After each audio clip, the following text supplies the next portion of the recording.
अंतिम सप्ताह दिल्ली में खूब ठंड होती है। हर बार गणतंत्र दिवस की परेड के दिन दिल्ली ठिठुरती रहती है।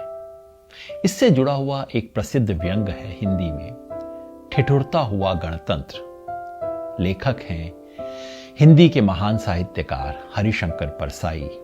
याद रखिए, ये लगभग 1970 के दिनों में लिखा गया था। कुछ पंक्तियां पेश हैं। शुरुआत होती है, 4 बार मैं गणतंत्र दिवस का जलसा दिल्ली में देख चुका हूं, 5वीं बार देखने का साहस नहीं। आखिर ये क्या बात है कि हर बार जब मैं गणतंत्र समारोह देखता तब मौसम बड़ा क्रूर रहता। 26 जनवरी के पहले ऊपर बर्फ पड़ जाती है, शीतलहर आती है, बादल छा जाते हैं, बूंदाबांदी होती है और सूर्य छिप जाता है। जैसे दिल्ली की कोई अपनी अर्थनीति नहीं है, वैसे ही अपना मौसम भी नहीं है। अर्थनीति जैसे डॉलर, पाउंड, रुपया, अंतर्राष्ट्रीय मुद्रा कोष या भारत सहायता क्लब से तय होती है, वैसे ही दिल्ली का मौसम कश्मीर, सिक्किम, राजस्थान आदि तय करते हैं। इतना बेवकूफ भी नहीं हूं कि मान लूं कि जिस साल मैं समारोह देखता हूं उसी साल ऐसा मौसम रहता है।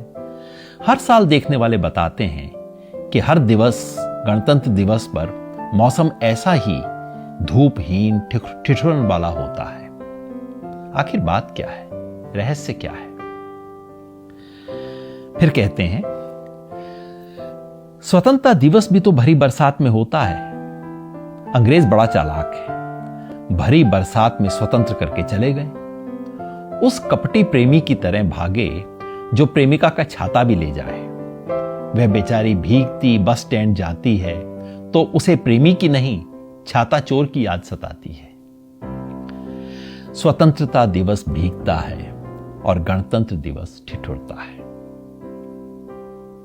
मैं ओवरकोट में हाथ डाले परेड देखता हूं। प्रधानमंत्री किसी विदेशी मेहमान के साथ खुली गाड़ी में निकलती हैं। रेडियो टिप्पणीकार कहता है, घोर करतल ध्वनि हो रही है। मैं देख रहा हूं, नहीं हो रही है। हम सब तो कोर्ट में हाथ डाले बैठे हैं। बाहर निकालने का जी नहीं हो रहा, हाथ अकड़ जाएंगे। लेकिन हम नहीं बजा रहे, फिर भी तालियां बज रही हैं। मैदान में जमीन पर बैठे वे लोग बजा रहे हैं जिनके पास हाथ गरमाने के लिए कोट नहीं है। लगता है गणतंत्र ठिठुरते हुए हाथों की तालियों पर टिका है। फिर सुनिए, लगता है गणतंत्र ठिठुरते हुए हाथों की तालियों पर टिका है। गणतंत्र को उन्हीं हाथों की ताली मिलती है जिनके मालिक के पास हाथ छिपाने के लिए गर्म कपड़ा नहीं है। एक बार जो इन पंक्तियों को सुन ले, वो कभी भूल नहीं सकता। एक तरह से आपकी चमड़ी में छेद करके अंदर तक पहुंच जाती हैं ये पंक्तियां।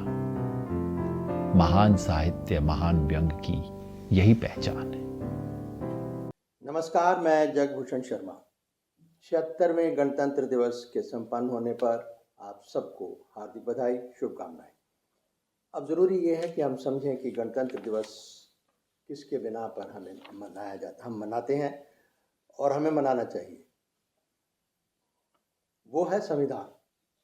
संविधान को हमें समझना है, संविधान को बचाना भी है।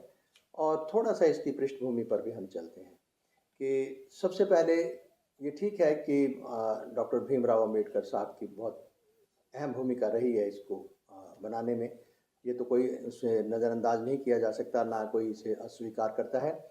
लेकिन यहाँ पर हम एक बात और कहना चाहेंगे, पंडित नेहरू जी की, स्वर्गीय प्रधानमंत्री जो हमारे प्रथम प्रधानमंत्री थे, उनकी भूमिका भी बड़ी अहम रही। क्योंकि हमारे जो विविधताओं से भरा हमारा देश है, चाहे वो भाषा का हो, क्षेत्र का हो, खान पान का हो, वैचारिक हो, जैसे भी हो, आप ये देखो कि बहुत विविधता है। उन सभी विविधताओं को ध्यान में रखते हुए उन्होंने मतलब देश के कोने कोने से लगभग 300 जो है, महिला भी पुरुष भी, जो बौद्धिक संपदा कही जाती थी देश की तत्कालीन परिस्थितियों में, उनको इकट्ठा किया, एकत्र किया और कॉन्स्टिट्यूएंट असेंबली बनाई गई। कॉन्स्टिट्यूएंट असेंबली बनाने में लगभग 3 साल लगे संविधान बनाने में। और सभी ने अपने विचार मंथन सभी का रखा, बहुत सी दिक्कतें भी आई, वो सब चलता रहा।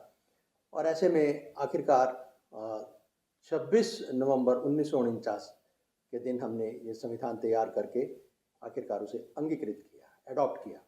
लेकिन फिर 8-9 महीने बीत गए। 26 नवंबर 1950 को हमने इसे लागू किया। दो तारीखें अलग अलग होगी, एक 26 नवंबर 1949 और दूसरी तारीख होगी 26 जनवरी 1950। तो जिस दिन हमें लागू किया, अब संविधान लागू हो गया।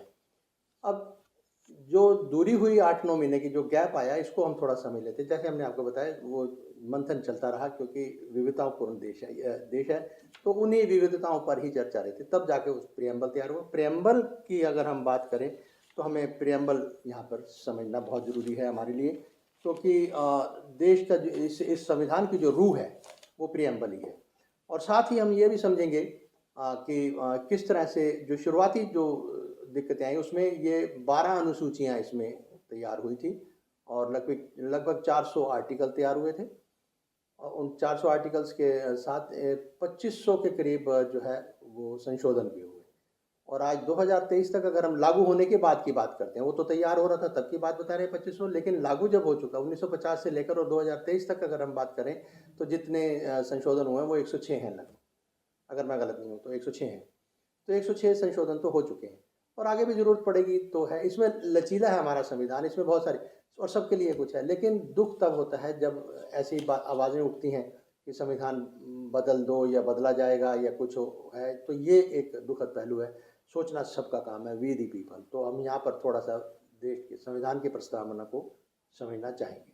अब इससे पहले कि देश के इस संविधान की जो हम रूह को समझें, यानी जो प्रस्तावना है, स्पिरिट है, उसको हम समझें, कुछ पंक्तियाँ हैं जो मैंने लिखी हैं वो साझा करना चाहता हूँ। कुदरत उसकी, निज़ाम उसका, हमारा एक ही परमात्मा की तरफ इशारा है। आप चाहे उसे परमेश्वर कहो, परमात्मा कहो, वाहिगुरु कहो, अल्लाह, खुदा, जो कहना है कहो, ये आपकी मर्जी।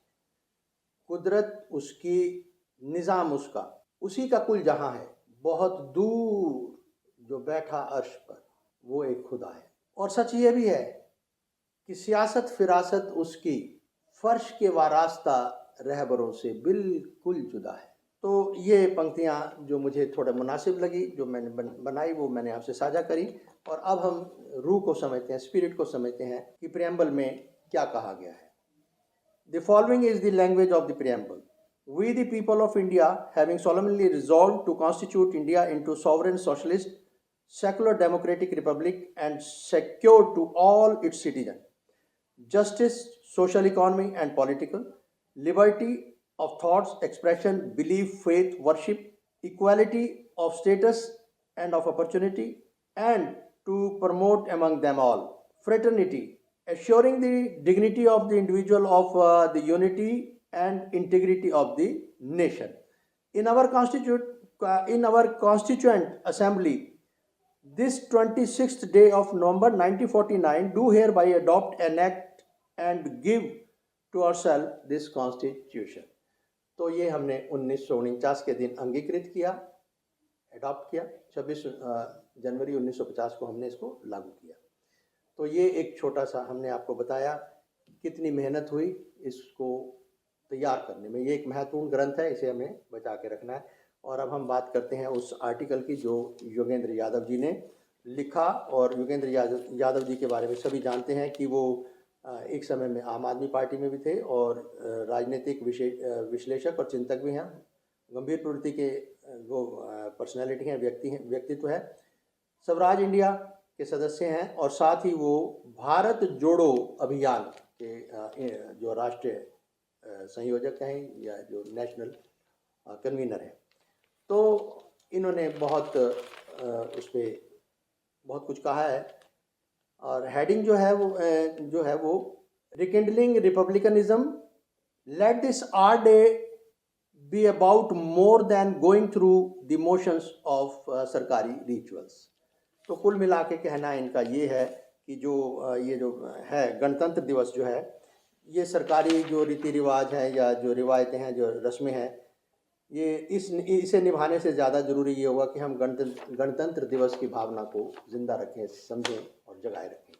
तो ये इनका लबलवाब है। लेकिन जो महत्वपूर्ण बात इन्होंने जो कही योगेंद्र यादव जी ने, वो हरिशंकर परसाई साहब हैं। वो आज दुनिया में नहीं है लेकिन व्यंगकार भारत के बहुत मशहूर रहे। तो इन्होंने कहा इनके बारे में लिखा है इन्होंने कि ठिठुरता हुआ गणतंत्र। ये हरिशंकर परसाई साहब ने लिखा था, वहीं से उन्होंने बात शुरू करी। बहुत एक लेख था जिसके बारे में हम दिखाएं, इनके ओरिजिनल वीडियो हम आपको दिखाएंगे कि क्या कह रहे हैं उनके बारे में। लेकिन यहाँ जो छापा है अखबार के अंदर, वो उसमें कुछ बातें लिखी हैं कि उन्हीं का हवाला दे रहे हैं कि जो सटेरिस्ट हैं परसाई साहब, जो आज दुनिया में नहीं है खैर, had proposed that each Republic Day झांकी could display reality of the state that year। यानी जिस भी साल में जो भी गणतंत्र दिवस मनाया जा रहा है, वो प्रत्येक जो राज्य है उसकी जो भी उन्नति विकास जो कुछ भी हुआ उसकी हकीकत को दर्शाया जाना चाहिए उस झांकी में। ये उनका एक विचार है परसाई साहब का। लेकिन अब उसके आगे ये भी अपने अपने उद्गार भी व्यक्त करते हैं कि हो क्या रहा है या क्या होना चाहिए था। यूँ समझिए कि यहाँ पर ये कह रहे हैं Yogendra ji, drought, relief, scam, corruption, scandals, riots, atrocities. In a similar vein, this year UP could be represented by the bulldozer, Maharashtra by a agent washing machine, Haryana with a scene of lynching, and Delhi with the image of Umar Khalid and other UAPA detainees without trial। तो ये वो लोग हैं UAPA में जो इनको detain किया गया है, इनका ट्रायल तो अभी चला नहीं है, डिटेन है। ऐसे बहुत सारे इनका हवाला दिया कि इनकी भी झांकी, ये इनका एक उद्गार है यादव साहब का, योगेंद्र जी का, कि ये भी होना चाहिए। हकीकत की अगर बयान करें, यानी परसाई साहब कहते हैं हकीकत बयान करें, तो हकीकत ये भी है, तो ये इसको ये कह रहे हैं। तो ये इस आर्टिकल में छपा है। समझना लोगों को है, वी दी पीपल, हमें समझना चाहिए कि क्या हो रहा है क्या नहीं हो रहा। तो क्योंकि अगर देखो इकोनॉमिक जो आज की इकोनॉमिक कंडीशन है, इसको समझना, कभी बनाऊंगा मैं इसके ऊपर भी वीडियो थोड़ा सा, क्योंकि जो अर्थव्यवस्था को समझना है या इकोनॉमिक्स की टर्म्स हैं, इसे समझना इतना सरल नहीं होता। इसके लिए अध्ययन जो है वो बहुत गंभीरता के साथ करना होगा। लेकिन फिर भी मेरा प्रयास रहेगा कि मैं जो मौजूदा स्थिति है हम उसको जितना समझ सके वो हम आपसे ज़रूर साझा करेंगे। तो आज के एपिसोड में फ़िलहाल इतना ही, फिर मिलेंगे। नमस्कार।